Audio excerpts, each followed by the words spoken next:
Thank you and welcome to the show this morning. The topic this morning is AIDS in Africa, and we're fortunate to have with us to talk about the question of AIDS in Africa, Ms. CWyatt-Morley.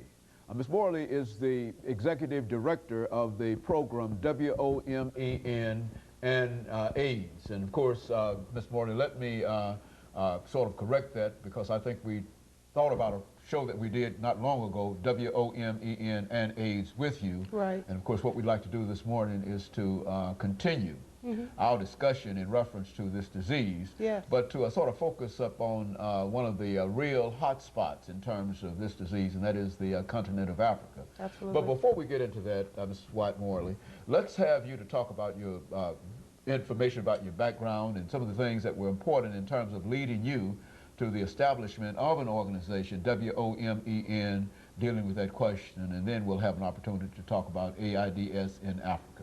Well, thank you for that introduction. I appreciate it, and I am very pleased to be back on your program.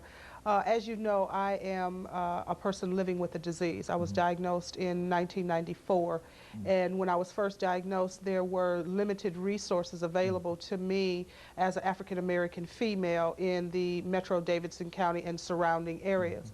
So out of the need for fellowship and out of the need to have programs that would address me as a mother, those issues, I created the organization Women on Maintaining Education and Nutrition, which gives you the acronym WOMEN, and we are known in the community by that acronym. We have several programs that we now establish. We have a program, for example, called the Full Plate Program, and on average, we disseminate approximately 2,500 pounds of food per month.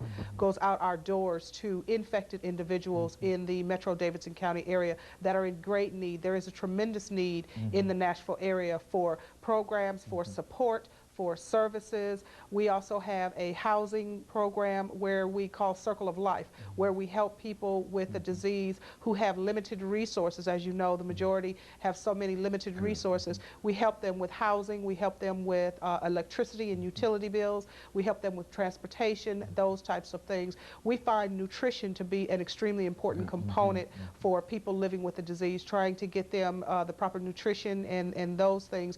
Also keeping people connected with medications. We have a program called the MOMS program, which is an acronym for Medicine on the Move, which allows for our clients to have access, or anyone, you do not have to be HIV positive to be a part of that program, anyone that is on any forms of medication, we link them with a direct pharmacy, and that pharmacy helps them to maneuver through medications, getting them to have them delivered right to their homes. So we have a lot of outstanding programs, but it was very difficult getting to where we are today. But I am very, very happy to report that we're growing. Our support is tremendous. We're very, very pleased with the support from the community, but we also need much, much help, because our clientele also is growing and getting larger and larger. Rates of infection within women in the state of Tennessee have disproportionately impacted our economy in the state of Tennessee. African American women have the highest rates of infection in the state of Tennessee. I just came from a retreat with the state, and along with myself and some other community-based organizations, put together the plan for the state of Tennessee for the next years to come, HIV prevention plan, and the epidemiology clearly stated that African American women hold the highest rates of infection. And so it's a real problem here in the United States. Yes, and it it's is. probably in Tennessee Yes. as well. Yes. And now, compared to the information that you gave us the last time that you were here, do you think that the situation has become worse in the state of Tennessee since you were here? That was maybe a year or so ago. Has it become much worse? Is it better or what? I believe it is progressively getting worse. Funding is not increasing. The dollars are not being put to use as need be.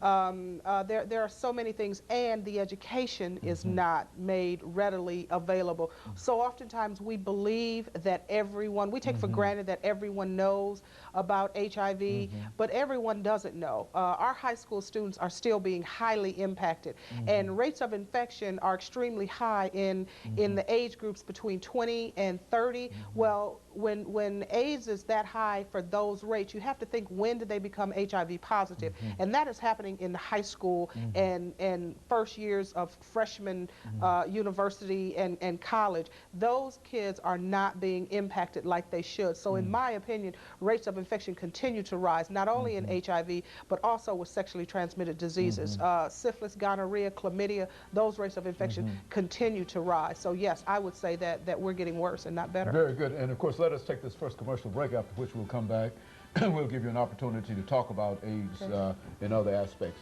And we'll be back with our audience following this very, very short commercial break.